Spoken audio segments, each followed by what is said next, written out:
Hello everyone, you found Never Enough Time. This is a channel dedicated to watches, a lighthearted look at the hobby. We just try to have some fun, but also we look to tell stories that go with the watches we wear. Today we're taking a look at a strong contender, perhaps for the best everyday watch. Some say a one-watch collection. We'll take a look at those topics and more as we review the Oris Big Crown Pro Pilot. So if you ain't got nothing better to do, let's waste some time. Okay, so we take a look at different categories of watches. When I first got into this hobby a few years ago, I quickly learned there's a lot of different categories that hobbyists and enthusiasts put on watches. There's dive watches, field watches, shrimp kebabs, shrimp Creole, shrimp gumbo, pilot watches, everyday watches, beater watch, shrimp and potatoes, shrimp burger, shrimp sandwich. That's about it. Weekend watches, travel watches, racing watches. You get the point. But today we take a look at everyday watch. And what is an everyday watch? Well, honestly, I don't think there's many rules these days, but a lot of times if you're talking watches, an everyday watch is a watch that's going to fit a broad range of uses and categories, really designed around your needs, what your day-to-day routines are like.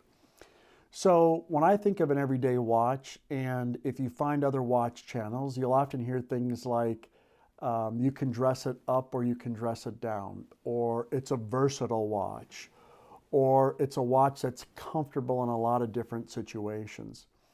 And all we're talking about there is a watch that perhaps you feel looks appropriate for a more formal occasion, a wedding, a formal business environment, and also a watch that you feel would be appropriate for hanging out at the beach, a barbecue with some friends, sitting on the deck on a warm summer afternoon. And really that's a lot about personal preference and taste. But sometimes the design elements of the watch lend itself to that. Secondly, it really, when you look at your life and what you want to use a watch for, after all, a watch is a tool, and probably a luxurious tool, or some would argue a obsolete tool, but it's a tool nonetheless. And so when you look at your day-to-day routine, what do you need your watch to do? You know, are you one of the few people who actually scuba dives, and you might need a dive watch? If I can't scuba, then what's this all been about? What am I working toward?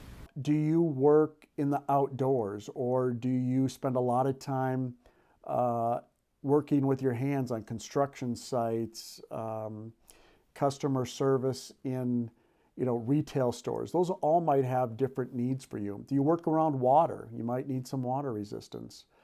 Do you actually work in a Fortune 500 company? Do you sit in an office for the man? No! No! No! You might have a different need there too. But enough of the shenanigans and the foolishness. Let's actually take a look at the Oris Big Crown Pro Pilot and draw some conclusions on where we think this fits in terms of consideration for an everyday watch. Okay, so when we first take a look at the Oris, we can break down the specifications of the watch. We have a stainless steel construction. It is a round, sort of that classical round case shape of a watch. It is 41 millimeters across the case. We have 12.2 millimeters thick. That's from the bottom to the top. That is very slightly domed. If you take the thickness just of the case itself, you're probably around 11 millimeters. The bezel is a fixed bezel, meaning it does not rotate. It has some coin edge etching is the way I call it, to give it some texture and some appeal. The dial is black with a white contrasting Arabic, both hands and numerals. The hands aren't Arabic, the numerals are Arabic. The second hand is black with a red tip. We have a date at 3 o'clock. When we turn this watch over, we see an exhibition case on the back. It is powered by the Oris 752. And really that's the Sellita 220-1 base, and Oris modified it, made it their own, if you will, with their custom red rotor. And then the other thing I understand is they changed the date wheel and the font of the date wheel to better match the design language of the dial itself. It has a 38-hour power reserve. It has a black leather band, 20 millimeters at the width, and 100 meters of water resistance. So a very capable watch in terms of its specifications and its sort of multi-purpose ability. It can handle some water. I think the design itself lends itself to slightly more formal or more casual. In wearing it for the past year or so, there are some things that have really endeared me to this watch, which I'll go over. One or two things I wish were different, and then we'll kind of talk about its value and where it sort of fits in a collection. So first of all, one of the things I like that I wanted in an everyday watch is I wanted legibility. That led me to looking at field watches and pilot watches. And we'll have other videos diving into those categories a little bit more. But this watch is very easy to look at and quickly gauge a sense of the time. The flat black contrasting with that really brilliant white makes it an easy thing to check the time on. The date wheel is very nice. I'm a fan of date wheels where the background matches the dial and the font matches the Arabic numerals. So we have a black background on that date wheel, and the date is in white. So I think that, to my eye, is pleasing to me and what I like in an everyday watch.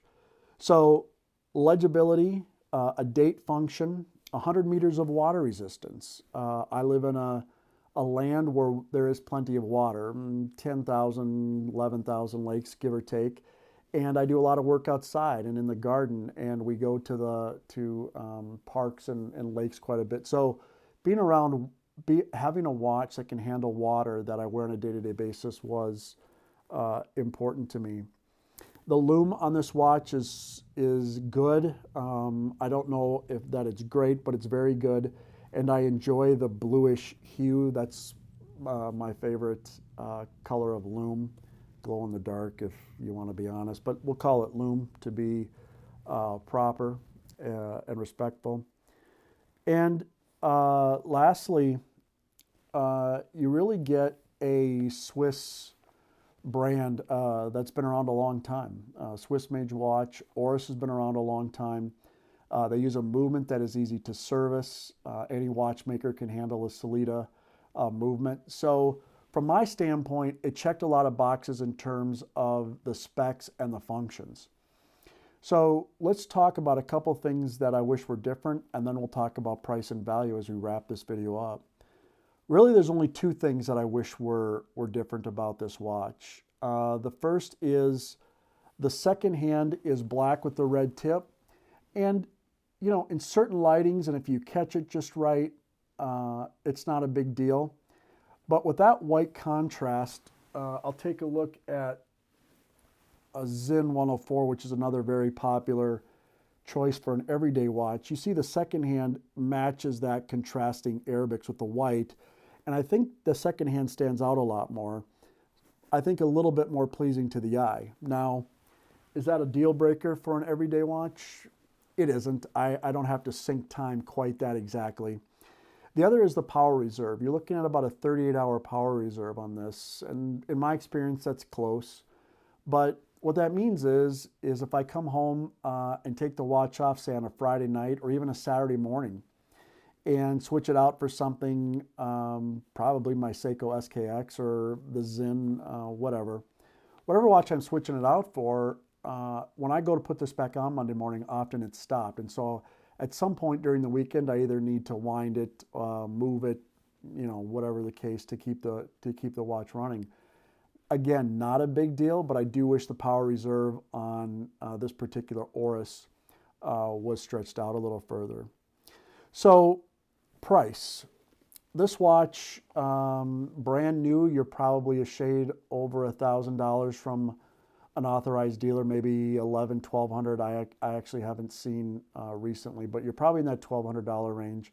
Gray market, I know you can just tuck it in under 1,000. We'll call it 1,000 amongst friends here. And then used, you're really, depending on how diligent you are, anywhere from $700 to $1,000. So that's a lot of money for a lot of people. It's a lot of money for me to say, well, that's how much I'm going to allocate to a watch. And this, I think, and how you determine value on that really depends on what you're looking for in a watch. If you own it for 20 years and pass it down to your kids, 700 to 1,000 is a pretty low value to price ratio in terms of what you get out of it. Competitive options, in this price range, well, the Zinn that I showed just a second ago is going to be several $100s more. Now, the Zinn has additional features and build specs that perhaps justify that price. Below the Oris, you might have the Hamilton range of khaki and some of their pilot watches. Very capable everyday watches, probably similar specs for, if you look around, for a little bit less. So it's kind of in between that Hamilton and the Zinn in terms of established name brand watches. In the micro brand watch world, there's probably several everyday options that are going to be a few $100s cheaper. Right? Really, a lot of it depends on your taste. Does a brand matter? Does a Swiss-made heritage brand matter? Then Oris probably justifies some of that price. If it doesn't, then it might be on the higher end of what you'd want to pay for an everyday watch. And that's where it really comes down to individual and personal preference. For me, this is staying in my collection for now, along with my Seiko SKX. I really enjoy this as a watch that has a very simple and clean dial. I find it very pleasing to look at. So thank you for stopping by and taking a look at the Oris Big Crown Pro Pilot. I think a very solid and, quite frankly, a very strong choice for an everyday watch. I don't think there's too many that beat it for the price and the specs. What do you think? Go ahead and put some comments on what watches you have as part of your everyday watch, and we'll see if we can't get some of those on the channel to review for you as well. Remember, look me up on Never Enough Time. Tag me on Instagram for a neat story that a watch reminds you of, if you do that sort of thing on social media. And remember, as we get through this time together, love your neighbor, love God. We'll catch you on the next one.